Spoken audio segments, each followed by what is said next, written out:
It's also time to gather a little more insights in terms of understanding the challenges in the new world order.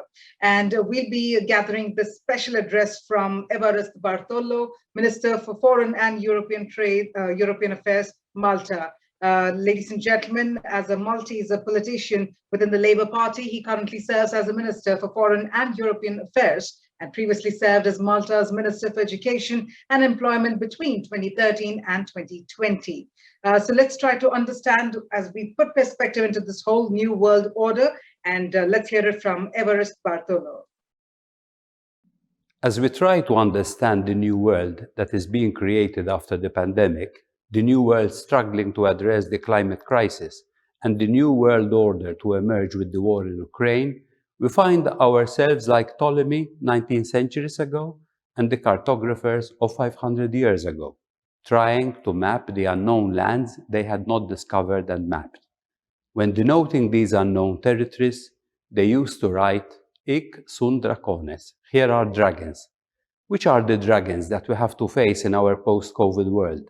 In our world where we have to change our lifestyle, consumption and production models to tackle the climate crisis, and the turbulence as we move from a unipolar to a multipolar world.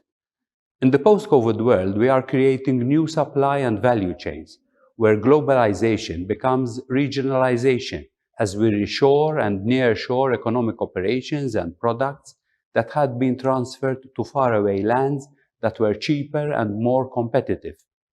This adjustment will be painful, but will create new opportunities, and it does not have to be a zero-sum game, where different continents close themselves off to each other and turn their backs on each other.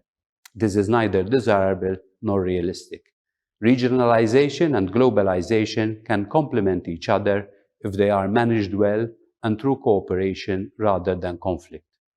The climate crisis has to be managed well, as it can turn into a geopolitical crisis if it leads to the collapse of countries whose livelihood is still based on fossil fuels, if old energy is phased out before replacing it with new energy, and if countries and citizens are not helped to make the required transition.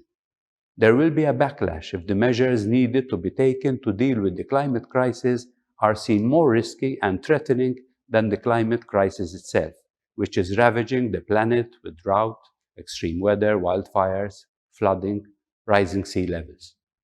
The Ukraine war, although a restricted war to one country militarily, is having and will have regional and global security, political and economic consequences that will be left long after the war comes to an end. There are around 40 different conflicts going on in the world at the moment. But the Ukraine war is where a major nuclear power is involved directly and which is more dangerous for the whole planet. The world has become so small that we have become each other's neighbors. The German Thomas Schutte has sculptures called United Enemies, where we have two pairs of men who hate each other and want to get away from each other, but cannot, as they are bound to one another with rope. Even as enemies, we need to find ways of working together, not because we love our enemies and wish them well, but because we need to survive. Even our selfishness and narrow interests dictate that we cooperate with our enemies. At the least, we need to find a way to coexist peacefully. Forging cooperative security depends on dialogue. The security architecture that we need to build in every region of the world must be built on the principles that, however difficult and painful compromises are, neighbors must find ways of living together, not threaten each other, and respect each other's sovereignty, the right to choose their own political and economic system, and seek their own security arrangements without undermining the security of others. The alternative to painful compromise and agreement is much more painful catastrophe. Mikhail Bulgakov, a brilliant writer born in Kiev but living and writing in Moscow, said, "I don't have any special talents, just an ordinary desire to live like a human being."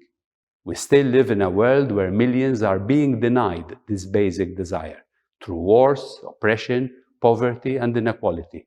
The war in Ukraine is making this worse as it is pushing up the prices of energy and food that risk plunging more millions into poverty and the whole world into a new global recession. This is not a world where on one side we have saints and on the other side we have sinners. We are all sinners to one another, to an extent, seeking redemption. In Bologna last summer at the Interfaith meeting, we agreed on a Parva Carta, pledging ourselves we must not kill each other, we must rescue each other, we must forgive each other.